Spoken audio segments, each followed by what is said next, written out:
Shalom saudara-saudari sekalian. Kita berjumpa dalam ringkasan pelajaran Sekolah Sahabat pada hari ini, Rabu 21 Februari 2024. Judul pelajaran Sekolah Sahabat kita adalah Tipu Daya dari Jalan yang Jahat. Sebelumnya mari kita berdoa. Ya Tuhan, urapi kami dengan kuasa Roh Kudus-Mu agar kami dapat mengerti dan mengaplikasikan pelajaran ini dalam kehidupan kami. Di dalam nama Yesus kami berdoa. Amin. Bapak Ibu saudara-saudari sekalian, kita fokus di Mazmur pasal 141, ya, di mana pemazmur di sini berdoa untuk perlindungan dari pencobaan atau godaan dari dalam dan dari luar dirinya, ya, entah dari dirinya sendiri atau dari lingkungan sekitar dia, ya. Nah, di sini digambarkan pemazmur ini tidak hanya terancam oleh rencana orang fasik, tetapi juga tergoda untuk bertindak seperti orang fasik, ya. Di Mazmur pasal ayat 149 ayat 9 dan 10. Nah, apa yang terjadi di sini ada dua kelemahan di mana pemazmur ini memohon supaya jangan sampai itu terjadi pada dirinya. Yang pertama adalah pengendalian diri dari berbicara. Ya, bagaimana menjaga mulutnya, ya, supaya tidak menyerang atau membunuh orang melalui kata-kata, karena itu sangat berbahaya. Kemudian di ayat 4 dan 5 itu supaya jangan menyerah atau jangan ikut pada nasihat orang-orang fasik, tetapi turut pada nasihat orang-orang yang benar. Ya, jadi bagaimana pemazmur ini melihat ancaman yang sesungguhnya terjadi, ya, dari dalam hatinya. Ya, dan di ayat yang kedua, hanya doa yang tak henti-henti dengan kepercayaan yang penuh dan pengabdian kepada Tuhan itu yang dapat menyelamatkan anak Tuhan dari pencobaan. Ya, sering kita menghadapi banyak godaan dan juga pencobaan yang datang kepada kita, walaupun mungkin itu terlihat halus dan juga tidak frontal bahwa itu pencobaan. Ya mungkin itu terlihat mengenakan, ya, secara tampilan, ya, secara tampilan luar.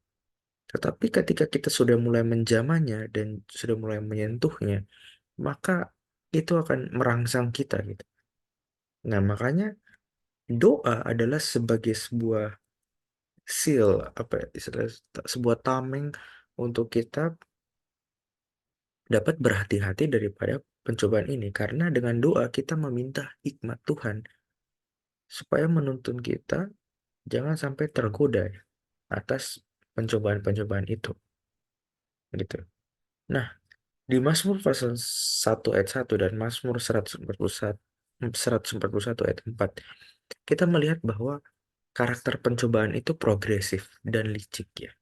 Progresif artinya ada bertingkat, apa ya, istilahnya bertahap, istilahnya seperti itu.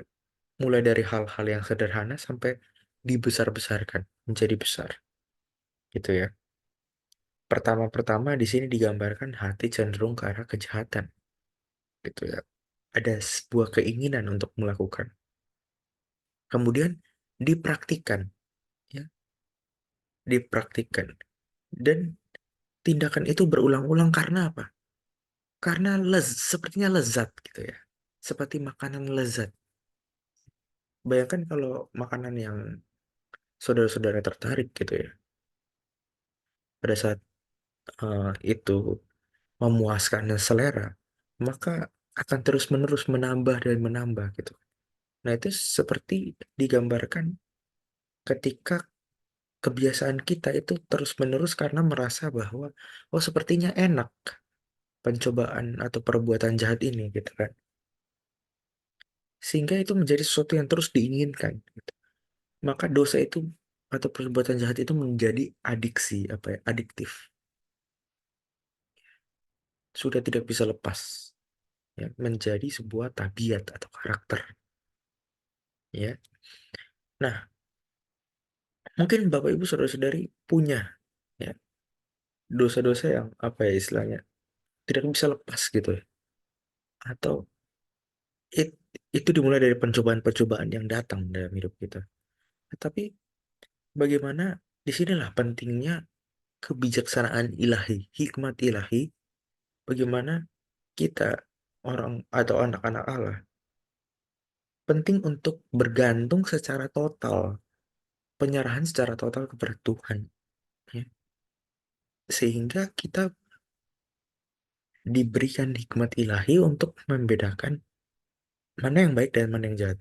Supaya ketika pencobaan yang pertama itu datang, kita bisa langsung membedakan, ya, bahwa eh, hal yang perlu kita hindari dan hal yang perlu kita turuti gitu. Sehingga jangan sampai kita terjerumus ya dalam penggodaan yang sangat mengikat, pencobaan yang sangat mengikat, sehingga kita bisa menjadi orang-orang fasik, bertindak seperti orang-orang fasik. Biarlah kita selalu meminta hikmat Tuhan menjadi bagian kita dan jangan sampai kita mengikuti apa ya pemikiran kita sendiri. Tuhan Yesus memberkati.